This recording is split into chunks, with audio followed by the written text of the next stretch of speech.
Cake ಮಾಡೋಣವಾ? First 4 ಏಲಕ್ಕಿ ಬಾಳೆಹಣ್ಣು, ಆಮೇಲೆ ಸ್ವಲ್ಪ ಸಕ್ಕರೆ, ಆಮೇಲೆ ಸ್ವಲ್ಪ ಹಾಲು ಹಾಕೋಣ. ಇವಾಗ ಮಿಕ್ಸಿಯಲ್ಲಿ ರುಬ್ಕೊಳ್ಳೋಣ. ಇವಾಗ ಫಸ್ಟು ಒಂದು ಬೌಲಿಗೆ ಟ್ರಾನ್ಸ್ಫರ್ ಮಾಡ್ಕೊಳ್ಳೋಣ. ಆಮೇಲೆ ಚಾಕ್ಲೇಟ್ ಪೌಡರ್ ಹಾಕೋಣ. ಓಕೆನಾ?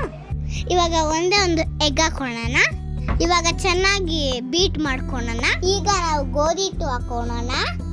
ಇವಾಗ ಸ್ವಲ್ಪ ಬೇಕಿಂಗ್ ಪೌಡರ್, ಬೇಕಿಂಗ್ ಸೋಡಾ ಹಾಕೋಣ. ಚೆನ್ನಾಗಿ ಮಿಕ್ಸ್ ಮಾಡ್ಕೋಬೇಕು. ಇವಾಗ ಪ್ಯಾನಲ್ಲಿ ಸ್ವಲ್ಪ ಗೀ ಹಾಕೋಣ. ಇವಾಗ 1 ಸ್ಪೂನ್ ಬ್ಯಾಟರ್ ಐತಿ ಪ್ಯಾನ್ ಮೇಲೆ ಹಾಕೊಳ್ಳುವ. ಇವಾಗ ಮೆಲ್ಟೆಡ್ ಚಾಕ್ಲೇಟ್ನ ಪ್ಯಾನ್ ಕೇಕ್ ಮೇಲೆ ಹಾಕೊಳ್ಳುವ.